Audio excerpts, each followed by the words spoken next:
Masasabing isa sa pinakabonggang starting line. Talagang pinakitaan ng San Fernando City, Pampanga ang tour entourage ng vaunted Pampangueño Hospitality. Mismo si Mayor Oscar Rodriguez ang present sa opening kickoff ng 120-km Stage 10 to Cabanatuan City upang i-welcome ang mga magigiting na 75 riders ng 2012 LBC Ronda Pilipinas. At dahil papasok na sa crucial Central and Northern Luzon stages ang 16-stage 19-day bikeathon, ramdam ang pagninilay ng mga siklista. Lahat nag-iipon ng lakas at nakafocus sa nakaambang karera. At nang i-flag off na ni City Administrator Engineer Ferdinand Cailao ang race column, mistulang naging caravan ang first 10-km neutral zone. Luwa ang mata ng delegasyon sa alindog ng San Fernando na may mga old houses at kalesa. Kahit na ang istriktong UCI Commissar na si Michael Rab ay lumabag sa batas at huminto sa gitna ng convoy para kunan ng larawan ang kalesa na ito. At nang unti-unti nang pumasok sa war zone ang peloton, kitang-kita kung paano pumupwesto sa harapan ng mga prominenteng riders gaya nina Red Jersey donor John Mark Guevara, Chris Joven, Iris Valenzuela, Lloyd Lucien Reynante, Ray Martin, Santi Barnachea, Warren Davadilla at iba pa. Pero pagpasok ng first 15 kilometers sa Santa Ana, Pampanga, lumarga ang first breakaway na sina LPGMA American Vinyl rider Rudy Roque, Joseph Milianes, Alvin Binosa, Dexter Nonato, Alfie Catalan, Orly Villanueva at Ricardo Guanzon. Pumiglas ang mga ito sa peloton na kinalululanan ni Red Jersey John Mark Guevara at iba pang mga individual leaders. Habang pinipilit na lumayo ng first group, ramdam naman ang tensyon sa chase group. Nagbantayan sa harap ang mga riders ng LPGMA American Vinyl, Juan Tarlac, V-Mobile Nueva Ecija at ang tila nagkakampihang Philippine Navy Standard at Philippine Navy San Miguel. Naging parusa ang pagtakas sa peloton dahil parang depensang Jaworski ang ginagawa ng mga teams na nag-aagawan sa individual at team leadership.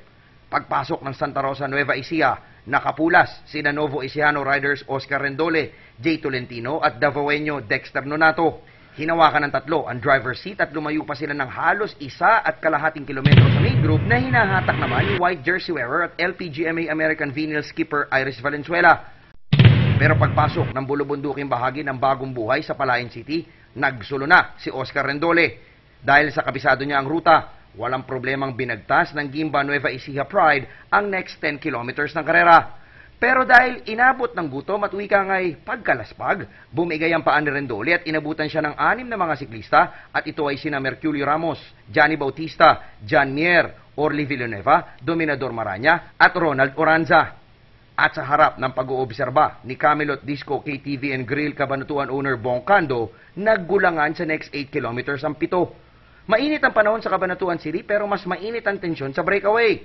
Walang gustong humila, walang gustong trumangko. At pagdating sa finish line ang makasaysayang ambush site ni General Gregorio del Pilar, inangkin ni Cebuano rider John Mier ang top podium finish, sinundan ni Elmo Ramos at ikatlo si Ronald Oranza. Tumapos ang grupong ito sa identical clocking na 3 hours, 46 minutes and 41 seconds. Awin na talaga. Hindi namin nakuha yung panalo eh. Ginawa rin namin yung kaya namin kaso ganun lang. Mariretain naman ni Guevara ang overall leadership matapos na magtala ng 40th finish o 2 minutes and 24 seconds sa drift. Sa general classification ay ang Caloocan City Rider pa rin ang hari ng individual rankings sa kanyang aggregate clocking na 40 hours, 42 minutes and 47 seconds. Nasa ikalawa naman si Harvey Sicam at lalo namang lumapit sina title favorites Lloyd Lucien Reynante, Iris Valenzuela ng LPGMA American Vinyl at Oscar Rendole. Alam na para sa extended tong lugar na to eh. Pero ramdam mo yung pressure ng mga Philippine Navy. Ramdam po. Ano ginagawa nila? Alam ko lahat sila gusto rin nila mapakalas ako. Ayon kay Engineer Bong Sual, asahan ang mas maigting panggirian ng mga riders sa next 3 stages ng Ronda Pilipinas. Oo, alam mo naman, marami ang nagkakaisa sa road. Pagkatapos ng Baguio at amin na yan, amin na talaga yan. Yung Red Jersey? Yung Red Jersey. Bukas ay lilipat na sa Northern Luzon ang Ronda Pilipinas para sa 122-km Cabanatuan to Lingayen City lang. Papalapit ang crucial juncture ng ating 2012 LBC Ronda Pilipinas. Matapos po itong ating Cabanatuan City leg, roronda ito pong ating ruta patungong Lingayen at eventually sa Baguio City. Sino po ang tatayong hari ng ating pakarera?